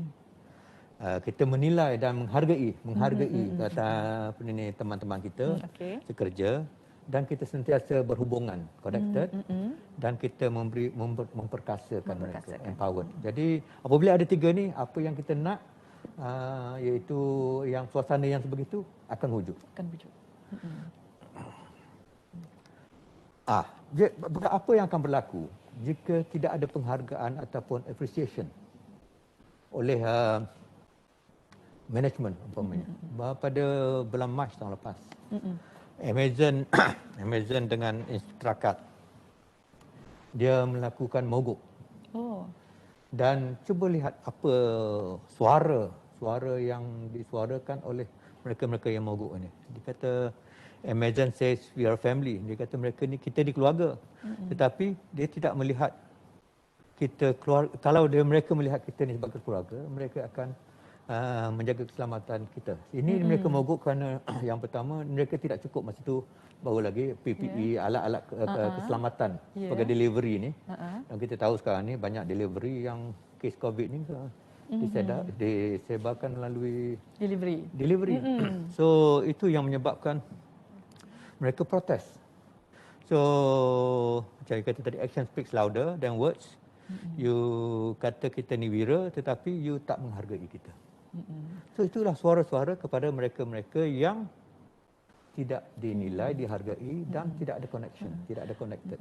Tapi sebenarnya Datuk kan, daripada pembacaan saya, daripada cerita-cerita juga kan, kadang-kadang ada macam kita kata ahli organisasi yang merasa tidak dihargai kan, tapi sebenarnya merasa tidak dihargai itu penghargaan mereka kata bukannya dalam bentuk kewangan kan, tapi sekecil-kecil penghargaan adalah thank you mungkin kan. Dia sebenarnya kita cara didiakan lagi, itu menjadi budaya kita, memberi apresiasi apabila dia membuat sesuatu. Bukan saja bos tetapi masing-masing staff dia memberi apresiasi, buat note, buat surat tampal ataupun stiker cantik budaya tu, ni. Dato'. So itu bagaimana perasaan dia apabila dia terima recognition daripada staf-staf kawan-kawan Semua dia. orang merasa dihargai kan, Dato'? Yes, itu budaya yang boleh kita pupuk. So inilah apa yang berlaku dan tentulah saya tak pertama sebutlah pasal doktor kontrak ni. Ya, ya. Okey. Okey, cara kita nak amalkan social intelligence ni. Again, kita kena melabur masa dengan hubungan apa ni. Kita bukan setakat apa ni jawatan aku, bos semua tak ada, tetapi kita kena melabur untuk mengeratkan hubungan silaturahim antara tim kita tu. Dan kita jangan kita orang jangan pretend. We have to be genuine. Be yourself interest. gitu ya. Genuine interest. Bukan maknanya ni depan lain, belakang lain. So itu yang lagi menimbulkan suasana yang tidak baik. Dan benar-benar mendengar. Listen apabila mereka bercakap. Dan of course kita kena respect pandangan orang walaupun kita tak setuju. Tapi kita we agree to disagree kata orang. Yes. Sekurang-kurangnya kita mendengar ya, Dato'. So macam kata tadi kita juga perlu psychological safety tadi supaya orang merasa selamat, secara psikologi tidak dibuli. Sebab kadang-kadang apabila kita kena bully ini kita akan menjadi tension dan kadang-kadang kita lupa diri. Dan sebab itulah dalam diksionari prinsip pertama yang supaya kita tidak tu ialah ada 3 C's, don't criticize, condemn or complain. Okey. So yalah maknanya kadang-kadang nobody like to be criticized. Nobody likes to be condemned, nobody likes to complain, kan. Tetapi cara tu memang cara yang berbeza. Kita boleh buat tetapi supaya dia tak terasa hati. So this is what social intelligence is all Dengan about. hikmah ya, Dato'. Dengan hikmah. Dakwah dengan hikmah. Ya. Okey, yang akhir sekali ialah kita pergi kepada macam mana dari segi organisasi pula. Shared organizational purpose, learning culture and adequate work resources. Yang tadi kita dah cakap tadi dah pasal organizational purpose. Saya rasa kita tak perlu pergi kepada poll lah. Okey, Dato'. Kita skip the poll ni. Organizational purpose ni. Sebab masa pun kita ada masa. beberapa minit lagi. Kemudian this is what Dale Carnegie kata, kalau kita yakin,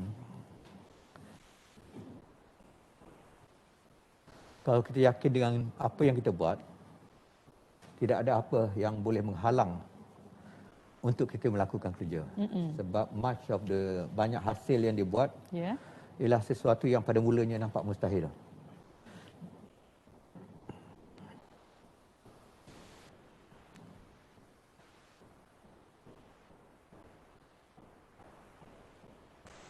So again, kita bercakap pasal apabila kita tidak ada purpose tadi. Apabila kita tidak ada purpose, kalau kita buat survey, kita dah buat survey, yang responden yang tidak ada purpose 45% dalam low resilient group. Oh, okey. Tinggi. Sebab dia ada tak ada, dia tak ada tidak ada cause, tidak ada sebab. A battle without a cause.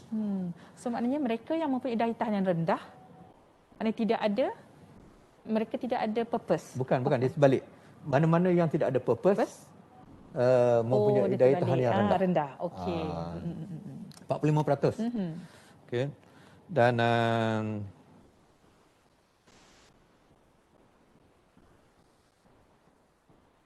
kita sentiasa ini another word, develop success from failure.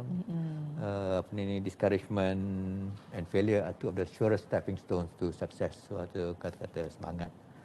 Okey. Yang ketiga ialah berkenaan dengan macam mana kita nak yang kita balance tadi tu. Keeping the balance tadi tu. Pasal kita cakap pasal kehendak. Sekarang ni sumber. Sumber. Sumber ni dia tak semestinya apabila sumber ni bajet lah, Ya, material betul. lah, tak. Dia sebenarnya dia yang tak ketara. Sumber yang tak ketara. Kita tahu dalam suasana hari ini bajet constraint, kekangan bajet dan sebagainya. Tetapi tak semestinya kita tidak ada sumber. Betul. Sumber yang pertama ialah dari segi sokongan pengurusan. Jadi kalau pengurusan memberi tahu apa yang mereka buat, nilai hargai mereka, maka itu merupakan sumber inspirasi Ya. kepada pekerja. Walaupun dalam keadaan suasana yang agak sukar. Dan sumber itu sebenarnya agak penting untuk mereka terus ke depan, kan? Yes. Itu membuat organisasi mempunyai daya tahan. Dan of course empowerment, pemerkasaan kepada staf-staf kita. Dan alat-alat tools proses yang kita perlukan. Kadang-kadang kita perlulah. Betul. Macam mana kita nak buat kerja kalau tak ada alat kan. Ya, sokongan itu kan. Minimum. Dan satu lagi ialah supaya kita kongsi maklumat yang boleh dikongsi. Ada maklumat yang tak boleh dikongsi, tetapi ada maklumat yang boleh dikongsi. Sebab kalau pekerja kita ni dia tidak ada maklumat, macam mana nak buat kerja? So itu juga merupakan sumber yang boleh kita naik untuk mengurangkan kehendak tu tadi. Dan of course yang kita bincang tadi pasal penghargaan.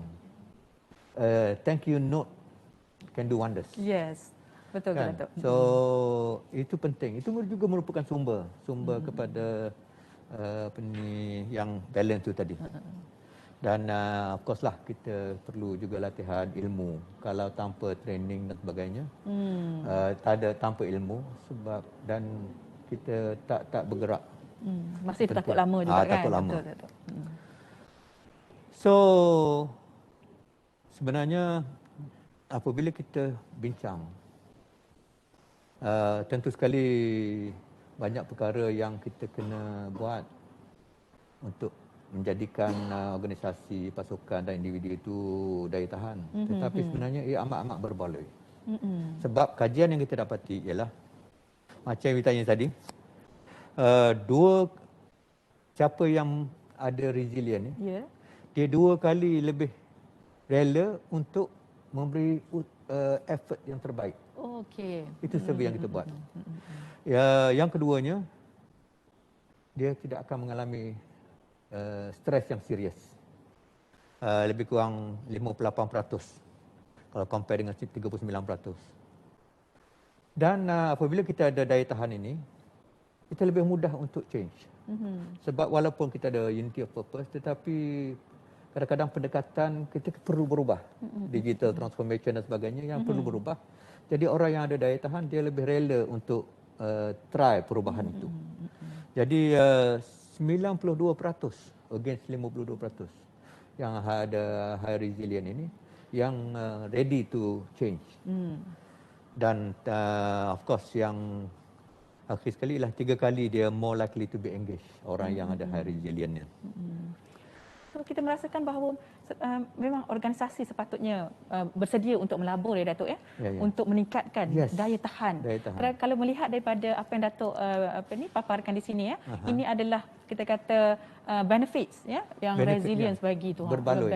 Ya, sangat berbaloi Datuk. Okey, so kita balik asal kepada apa yang kita cakap pasal tipping the balance untuk membina resilient tadi.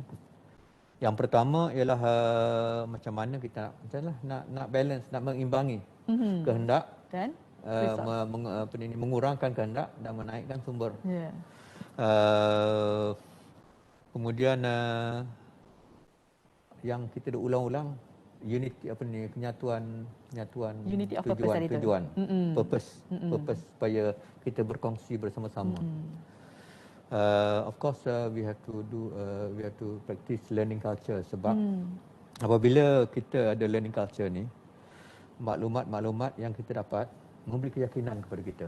We have become more confident dan apabila kita lebih berilmu. Ilmu is power. Yes, betul. So kalau kita lihat, kita study bahawa mereka-mereka yang ada learning and development ni yang kuat, dia 92% lebih cenderung untuk berbuat inovasi. Betul. So mereka lebih so apabila mereka inovasi ni, mereka untuk menyelesaikan masalah mereka lebih mudah sebab mereka lebih kreatif mencari jalan untuk menyelesaikan apa-apa masalah sebab mereka lebih inovatif dan Betul. kreatif. Dengan ilmu yang mereka ada. Dengan ilmu sebab yang mereka selalu ada. katakan Datuk ya, Ya, lain ya orang berilmu dengan orang yang tidak berilmu kan Datuk. Okey, kemudian yang akhir kali ni, Okey. ini cuma siapa yang nak berkongsi white paper yang sebincang tadi, finding kita pasal apa tu resilient tadi. You can have access to our website. Okey, betul. Jadi itulah yang boleh saya katakan untuk pagi ini. Okey Datuk, nampaknya kita ada soalan sebelum kita merumuskan Datuk ya. Ya. Boleh kita pergi pada soalan dulu Datuk? Ya, sure. Okey. Di sini ada beberapa soalan. Okey, kita tengok yang okey. Okey, Assalamualaikum yang berbahagia Datuk. Ada setengah pendapat yang mengatakan untung menjadi kaki tangan kerajaan, tak perlu sakit kepala fikir strategi untuk survive di saat pandemik melanda. Tidak seperti yang bekerja sendiri, seperti usahawan atau usahawanita yang terpaksa menghadapi saat getir, dan ada yang gulung tikar dan pekerja swasta yang hilang pekerjaan atau hilang separuh gaji. Apa pandangan yang berbahagia Datuk tentang kenyataan ini dan apa nasihat yang boleh dikongsi kepada yang mungkin tidak begitu terkesan dengan situasi ini dan juga yang sangat terkesan secara economically? Terima kasih Datuk. Ya, terima kasih soalan itu. Memang benar sebenarnya, kita akuilah mana-mana kalau kita nak padu orang yang berniaga dengan orang yang kerja kerajaan, kan. Tentu sekali dalam suasana hari ini, apa-apa pun dia tak perlu pergi kerja. Secara general lah kita bercakap ni. Tiap bulan tengok check bank ada gaji. Tapi usahawan ni bukan dia tak nak usaha, tetapi dengan kekangan SOP, tak boleh buka kedai, tentu sekali mereka akan mengalami tekanan yang lebih besar compare dengan pegawai kerajaan. Tetapi kita tak boleh padu. Kita tak boleh kongsi. Maknanya kita tak boleh kata orang, oh dia sedap lah, dia pegawai kerajaan. Tak boleh. Sebab masing-masing ada had masing-masing. Even tu katakanlah pegawai kerajaan. Kalau dia doktor, dia doktor dan hari-hari dia bangun dengan satu tujuan untuk menyelamatkan nyawa. Kita tahu dia ada gaji bulan-bulan, tetapi kadang-kadang dia membuat tugas melampaui apa yang perlu dia buat sebab tak cukup doktor, sebab dia terlalu sensitif dan caring. So itu juga merupakan tekanan. Mungkin tidak ada tekanan keuangan, tetapi ada tekanan lain. Begitu juga usahawan. Usahawan betul. Saya memang akui macam training pun sekarang ni tidak ada face to face training dah hampir setahun. So what we do is kita buat online training. So tentu sekali kita kena usaha sebab kita tidak boleh mengaku kalah. Pastinya we have to be creative and innovative macam mana dalam keadaan suasana hari ini untuk kita menghadapinya. Dan yang boleh menghadapinya lah mereka-mereka yang ada daya tahan. Jadi itulah pandangan saya lah. Okey, terima kasih Datuk untuk jawapan tu. Ada lagi kita soalannya Datuk. Okey, soalan yang seterusnya. Macam mana berhadapan dengan suasana buka dalam konteks mengurus universiti khususnya dalam era pandemik seperti COVID? Ya Datuk. Saya tidak boleh menjawab secara spesifik. Saya pun sebagai maknanya cuma saya boleh beri secara dari segi prinsipnya. Buka mungkin universiti mempunyai cara yang berbeza, masalah yang berbeza. Tetapi pokok pakarnya ialah macam saya kata tadi, buka ni prinsipnya dia ada 4 tu dan dia ada jawapan. Umpamanya volatility, kita kena ada vision. U tu apa? Uncertainty. Kita kena ada clarity. Dan complexity. Kita kena ada apa saya kata tadi, A itu ambiguity. Complexity dan juga ambiguity. So dia ada jawapan-jawapannya. Untuk jawapan tu kita kena ada sesi lain. Oh, okey. Itu untuk sesi seterusnya. Okey, untuk yang bertanya kita akan ada sesi lain dengan Datuk nanti. InsyaAllah ya. Itu Datuk dah janji tu. Okey, kita lihat lagi. Okey, seterusnya. Okey, kita Okey, ada ini kita berkenaan dengan yang tadi juga. Okey, kita ada satu soalan di sini. Bukan satu soalan lah, memohon pandangan Datuk. Tadi Datuk ada berbicara tentang penghargaan ya. Dan di sini dia kata gini, Datuk, saya ada terbaca satu coretan berbunyi lebih kurang, jika anda tidak dihargai jangan marah. Ini bermakna anda berada di tempat yang salah. Maka jangan tunggu lama di situ dan beralihlah atau berhijrahlah. Apa pandangan Datuk dengan coretan ini? Bagi saya, kadang-kadang dia atas bos kita ataupun keliling kita. Jika budaya, katakanlah budaya dia memberi penghargaan, dia memberi penghargaan kepada semua orang kecuali kita, dan we have to start questioning lah. Tetapi itu kalau itu memang bukan budaya dia, memang dia jenis ego dan tak nak recognize orang. So it is his problem, it's not our problem. Ya, okey. So untuk kita kata bahawa kita kena berpindah kerana tidak dihargai, kita salah tempat. Kita jangan salahkan individu pengurus kita, kerana kita jangan salahkan kita ataupun jangan salahkan kita kerana masalah pengurus kita. Jadi bagi saya, kalau melainkan kita ada problem. Okey. Tapi kalau kita tak ada problem, yang problemnya pengurus kita, that is his problem. Tetapi kalau kita boleh slow talk dengan dia, hantar dia pergi training, dia akan lagi macam mana cara nak memberi penghargaan dan apresiasi, dan I think that is the best way. Dan Datuk, mungkin juga kadang-kadang kita tak boleh mengubah orang, tapi kita boleh mengubah diri kita dulu kadang-kadang, Datuk kan. Okey, kita ada lagi juga satu soalan, Datuk. Okey, good morning Datuk. Thank you for the sharing. You explain the need of being transparent. How do we encourage employers to be transparent with their decisions? How we encourage employers to be transparent with their decisions? Dia macam mana kita nak, how do we want the boss to be transparent. Dia kadang-kadang ni dia terpulang kepada bos. We cannot tell boss, you better tell me the truth, why you make this decision. Dia ada perkara-perkara yang melibatkan dasar syarikat. I think they can share. Tetapi yang melibatkan katakanlah kenapa saya naik pangkat awak dan yang tidak dia saya rasa itu berbeza. Kenapa dia buat keputusan begitu? Mungkin dia ada reason dia sendiri, tetapi kalau dia share mungkin lagi akibatnya lagi teruk. So bagi saya, kalau employer dari segi dasar, I think the employer punya interest to explain to the staff why they make such a decision, so that the staff can understand, and dia boleh share purpose tadi tu. Cuma kita jangan ambil roncong bahawa apabila bos kata, apabila saya kata kena transparent, maknanya semua sekali kena transparent. Why kita naik pangkat yang gaji yang ni 10%, kenapa 5%? Agak sukar untuk employer memberi jawapan.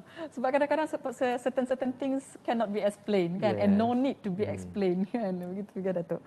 Okey, kita cuba tengok scroll down lagi kalau ada lagi soalan.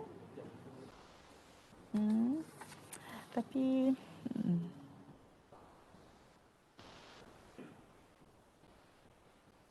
saya rasa untuk yang ruangan chat kita sudah tidak ada soalan, Datuk.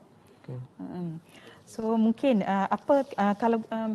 kalau kita katakan di sini Datuk, untuk makluman Datuk, setakat ni kita ada 202 orang partisipan ya.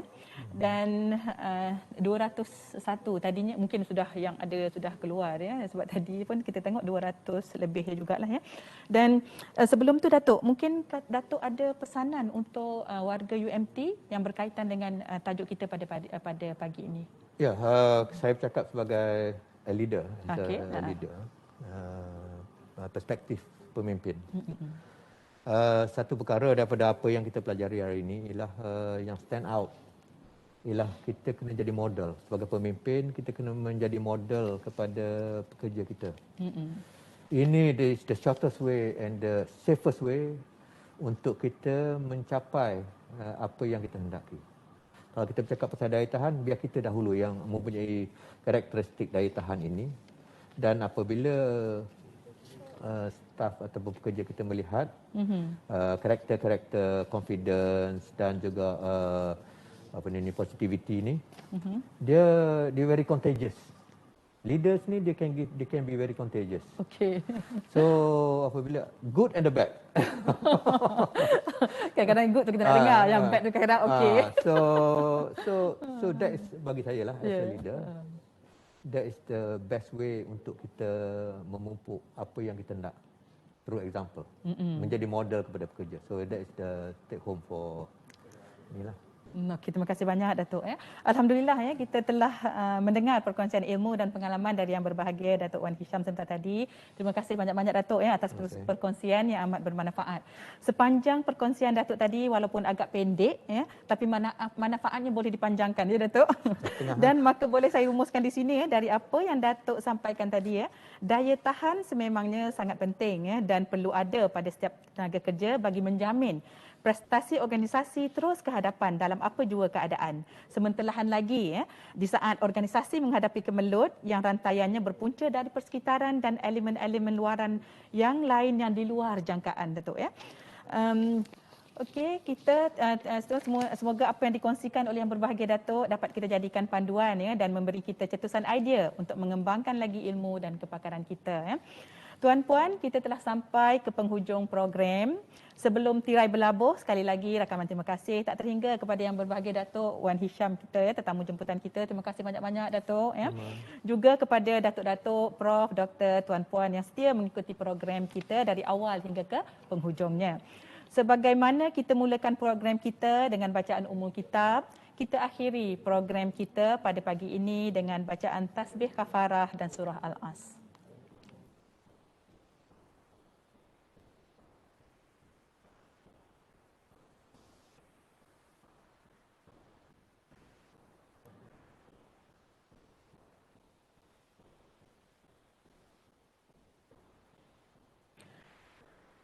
Sekali lagi terima kasih Datuk dan terima kasih semua. Dan dengan itu berakhirlah Bicara Nakhoda siri 1 dan semoga berjumpa lagi di Bicara Nakhoda untuk siri-siri seterusnya. Sekian, wabillahi taufiq wal hidayah. Wassalamualaikum warahmatullahi taala wabarakatuh dan terima kasih. Salam.